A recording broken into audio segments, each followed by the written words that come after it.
Dernière partie du chapitre, le pH. Le pH, c'est un nombre qui va varier de 0 à 14, qui va indiquer une substance qui est acide, neutre ou basique. Euh, le pH, c'est vraiment P minuscule, H majuscule, H pour hydrogène, potentiel d'hydrogène, donc le H de l'hydrogène. C'est, on va le déterminer beaucoup avec des couleurs d'indicateurs souvent. Euh, le, le, le, le pH, donc les indicateurs selon la couleur que je vais, c'est pas à savoir par cœur, ça, c'est juste de comprendre à quoi ça sert, là. Selon l'indicateur que je vais utiliser, mais il va tourner de couleur à différents pH. Fait que des fois, en laboratoire, c'est pratique parce que tu dis, moi, je voudrais avoir une solution qui est entre 3 et 4. Ben, je n'irai pas utiliser le bleu bromothymol parce qu'il est jaune de 1 à 6.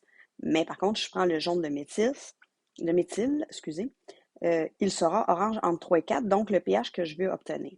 Donc, selon les solutions que les techniciens veulent avoir en laboratoire, ils vont utiliser différents indicateurs. Il y a un indicateur universel qui existe aussi qui va changer de couleur à toutes les pH. Oui, ça peut être pratique, mais ça peut être aussi incommodant parce que ça change, ça varie beaucoup trop de couleurs. Donc ça, c'est juste pour être capable de retrouver, si tu veux, certaines valeurs. Donc, on les a utilisées en laboratoire et on va continuer à les utiliser encore un petit peu dans les prochains labos.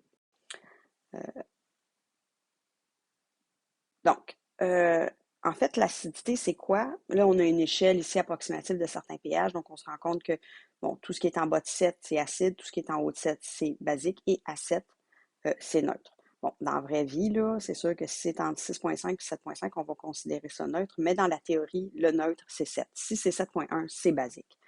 Point final, il n'y a pas de... C'est théorique, hein, on s'entend. Donc, voilà, fait que tu as des indications, là, le vin, la bière, le café, c'est assez acide. Si on regarde tous les produits ménagers, les savons, l'eau de javel, l'eau de chaux et tout ça, ben, c'est très, très basique. Donc, tous les produits qui sont des produits nettoyants pour la maison sont en général assez corrosifs. Fait que c'est aussi dangereux. Quelque chose qui est très, très basique peut être aussi dangereux et nocif que quelque chose qui est très, très, très acide. On a l'impression que c'est juste les acides qui sont dangereux, mais c'est pas le cas. Les deux sont aussi dangereux un que l'autre. Donc, qu'est-ce qu'on mesure avec le pH? Bon, on mesure la quantité d'ions H+ qui vont être libérés dans l'eau. Parce qu'on se rappelle qu'un acide va libérer des ions H+ quand je le mets dans l'eau. Il va y avoir du Cl- aussi, mais c'est ça que je vais aller mesurer. Donc, plus cette concentration-là va être grande, plus le pH va être près de 0. Donc, plus bas de 7. C'est ça qu'on va aller mesurer quand on parle de potentiel hydrogène. C'est la quantité d'ions H+. Plus je m'en vais vers une base, du NaOH. Comme il ne libère pas des ions H+, il va plutôt libérer des ions OH-, ben, il va devenir de moins en moins acide parce qu'il va y avoir de moins en moins d'ions H+. Donc, sa concentration à lui va diminuer. Donc, on va se retrouver plus dans des pH de 10, 11, 12, 13, 14. Et ça va faire une solution qui est basique plutôt qu'une solution qui est acide. La solution qui est neutre, ben, il va libérer autant d'ions H+ que d'ions OH-. C'est le principe de l'acide et de la base. Oups, petite erreur ici. Donc, qu'est-ce qu'on constate quand on regarde le pH? On regarde la deuxième colonne ici pour commencer.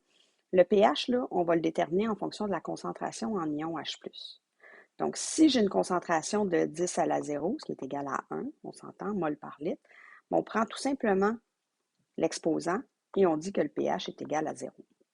Si j'ai 10 à la moins 1, donc 0,1, je prends la valeur d'exposant, pH, en valeur positive, le pH est égal à 1. 10 à la moins 2, 0,01, donc pH de 2, et ainsi de suite. C'est comme ça qu'on va déterminer les pH. Ce qu'il faut remarquer, c'est qu'à chaque fois que j'ai un bond de pH de 0 à 1, 1 à 2, 2 à 3, je pourrais faire ça jusqu'à 14, c'est 10 fois plus acide ou basique, selon quel côté je m'en vais. Si je pars de pH 0 à pH 1, bien, la substance de pH 1, elle est 10 fois moins acide que celle de 1. La pH 2 est 10 fois moins acide que la pH 1. Si je fais mon échelle comme ceci, 5, 6, et ainsi de suite, là, je pourrais continuer, c'est que si je pars de mon point neutre, quand je m'en vais vers le 6 est 10 fois plus acide que le 7. Le 5 est 10 fois plus acide que le 6. Le 4 est 10 fois plus acide que le 5. Fait que si je passe d'un pH 7 à 4 et que je te demande combien de fois le pH 4 est plus acide que le pH 7, c'est pas 3 fois 10, c'est 10 fois 10 fois 10. C'est donc 1000 fois plus acide que le pH 7.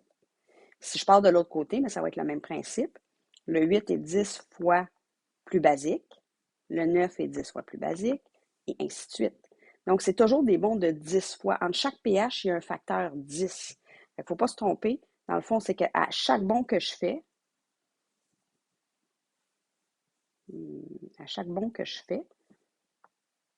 un bon, deux bons, trois bons, l'exposant de 10 devient 3, ce qui est égal à 1000. C'est 10 à la 3. C'est la même chose. C'est juste ça qu'il faut comprendre dans le pH. Quand je parle du pOH, le pOH, c'est l'inverse du pH. Ce qu'il faut comprendre, c'est que quand je prends le pH et que je l'additionne au pOH, je dois toujours arriver au chiffre magique de 14, l'échelle de pH étant de 14 échelles. Donc, si j'ai un pH de 1, le pOH va être 13. Si j'ai un pH de 2, le pOH va être 12. C'est toujours inverse un de l'autre. Si je te dis, tu as un pOH de 10, quel sera le pH? Bien, tu fais 14 moins 10, puis le pH va être égal à 4. C'est juste que l'addition des deux doit donner 14. C'est comme un chiffre magique. Voilà, c'est ce qu'il faut savoir pour les pH et le chapitre 2 est terminé.